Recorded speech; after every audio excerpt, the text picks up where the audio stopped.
For 3 days and 3 nights, a golden retriever stood in freezing water, refusing to move.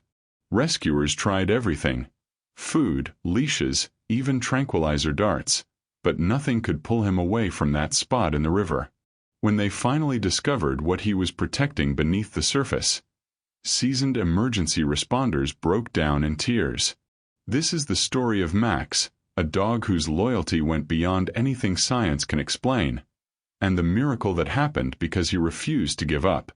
But before we dive into Max's incredible story, make sure you hit that subscribe button and ring the notification bell, because we bring you the most heartwarming and unbelievable animal hero stories every single week.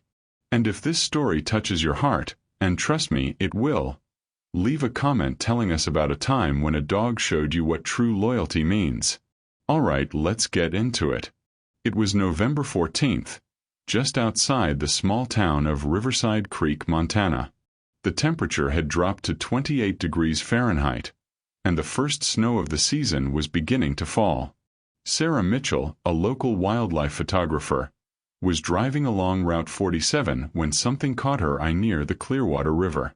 At first, she thought it was a deer or maybe a fallen log. But as she slowed her truck, she realized it was a dog, a golden retriever, standing completely still in the middle of the shallow rapids. Sarah pulled over and grabbed her camera, thinking she'd captured an interesting wildlife moment. But as she approached the riverbank, something felt wrong. The dog wasn't playing. He wasn't drinking. He was just standing there, chest deep in the icy water, staring down at something beneath the surface. His fur was matted and soaked. His body was shaking from the cold. But his eyes... Sarah would later describe his eyes as absolutely determined, like nothing in the world could make him move. Now, before we continue, pause for just a second and think about this. What would make a dog stand in freezing water? What could possibly be important enough? Drop your theories in the comments right now, because what Sarah discovered next was something nobody could have predicted. Sarah called out to the dog, "Hey buddy, come here, boy." Nothing. She moved closer, stepping carefully along the rocky bank. The dog's ears twitched. He knew she was there, but he didn't budge.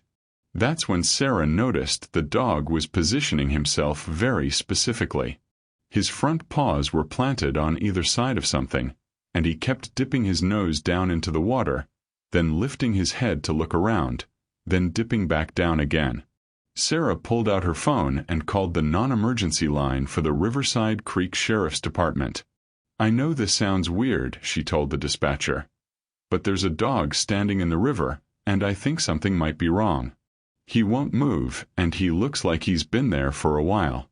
Within 20 minutes, Deputy Marcus Thompson arrived at the scene. Deputy Thompson had been with the department for 15 years. He'd seen a lot of strange calls, but this one was different.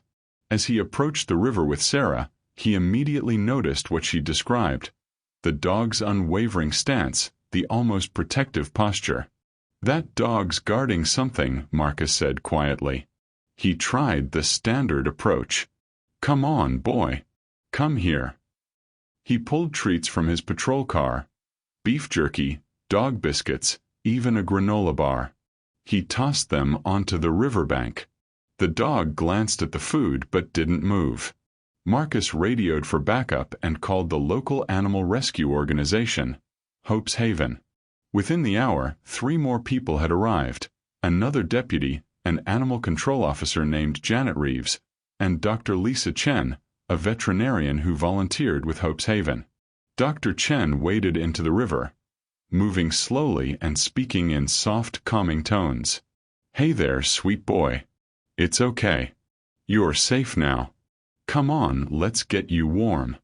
The dog looked directly at her. For a moment, everyone thought he might finally move. But instead, he let out a low, mournful whine and lowered his head back toward the water. That's when Dr. Chen saw it. "There's something down there," she called back to the others. "I can see, wait. Oh my God. What Dr. Chen saw in that moment would change everything. But understanding why this dog was willing to die in that freezing river requires us to go back, to understand who this dog was and the bond he shared with someone very special. The dog looked directly at her. For a moment, everyone thought he might finally move. But instead, he let out a low, mournful whine and lowered his head back toward the water. That's when Dr. Chen saw it. "There's something down there," she called back to the others. "I can see, wait." Oh my God. But that's where Max's luck changed.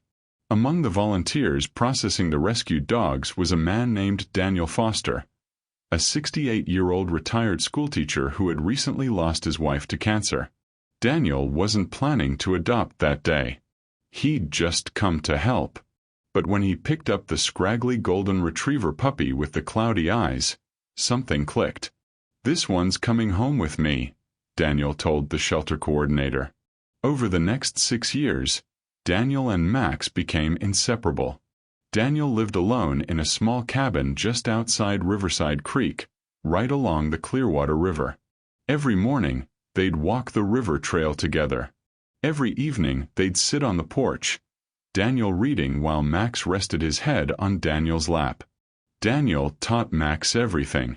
Basic commands, of course, but also games, tricks, and what Daniel called wilderness skills. Max learned to retrieve fishing lures that got stuck in trees. He learned to alert Daniel when deer crossed the property. Most importantly, he learned to stay close, to protect, to never abandon his person. Neighbors would often see them together. The elderly man with the walking stick and the loyal golden retriever who never strayed more than a few feet away. They were like one soul in two bodies, Sarah Mitchell, who lived a few miles away, would later recall. But 3 days before Sarah found Max in the river, something happened that would test that bond in a most unimaginable way. If you're watching this and you've ever had a bond like that with a dog, where they're not just a pet but your best friend, your family, hit that like button right now. And stay with us, because what happened next is both heartbreaking and miraculous.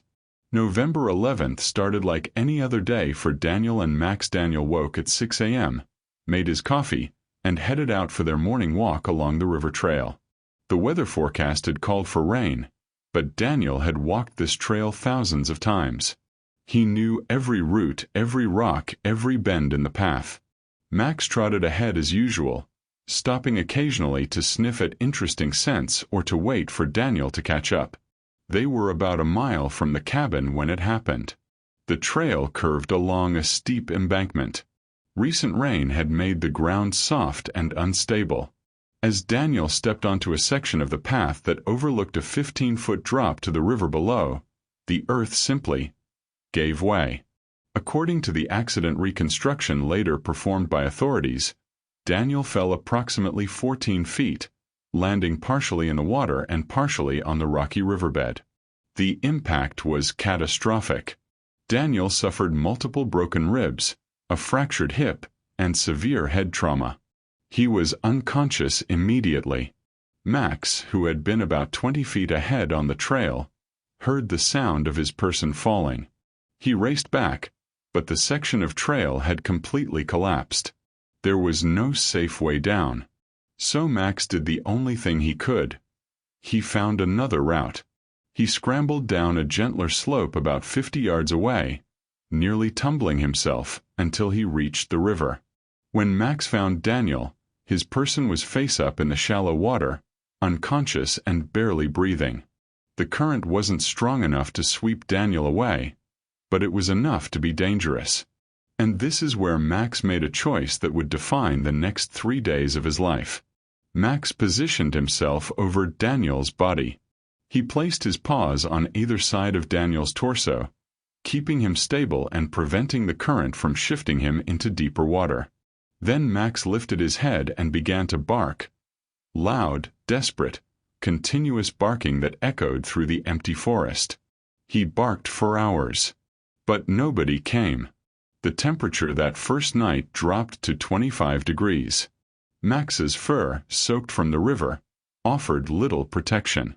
His body shook violently from the cold, but he didn't move.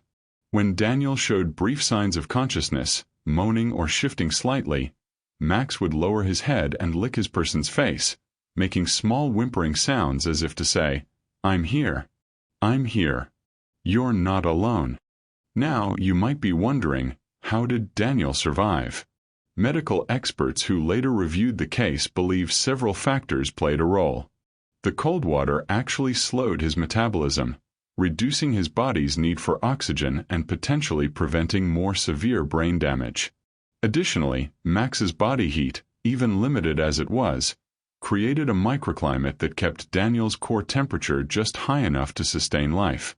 But science can only explain so much. What happened over those 3 days went beyond biology.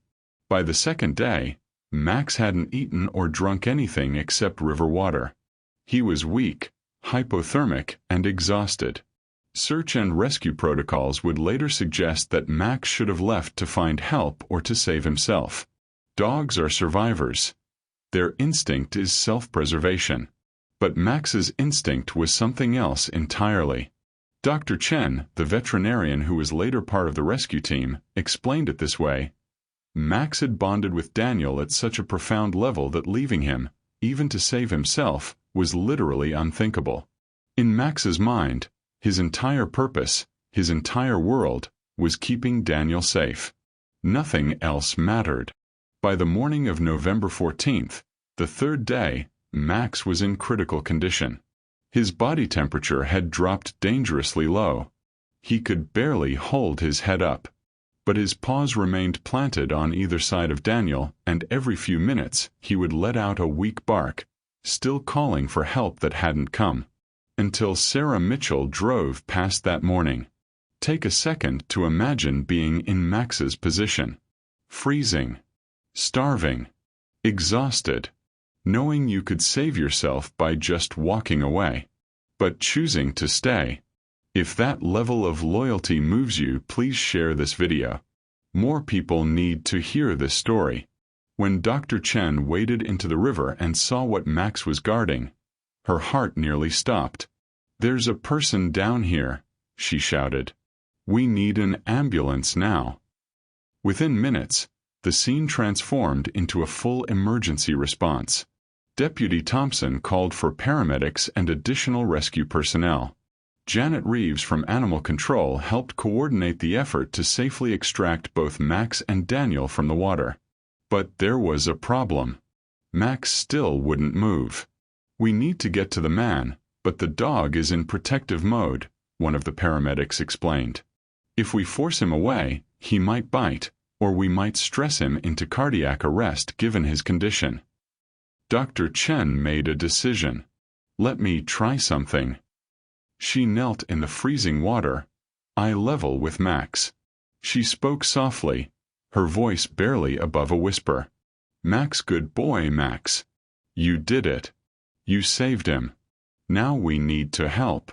Let us help. You can rest now. You did it." For several seconds, Max just stared at her. Then, slowly, he looked down at Daniel. Then back at Dr. Chen.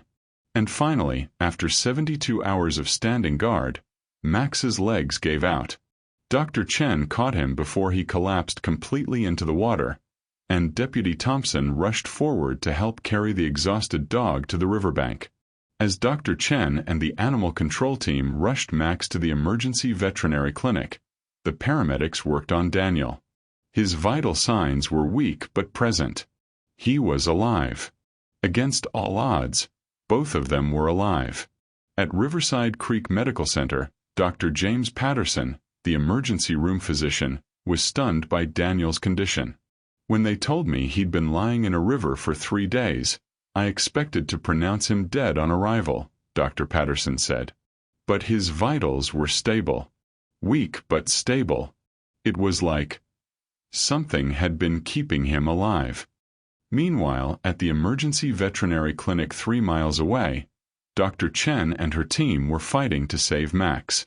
His body temperature was 92 degrees, dangerously hypothermic.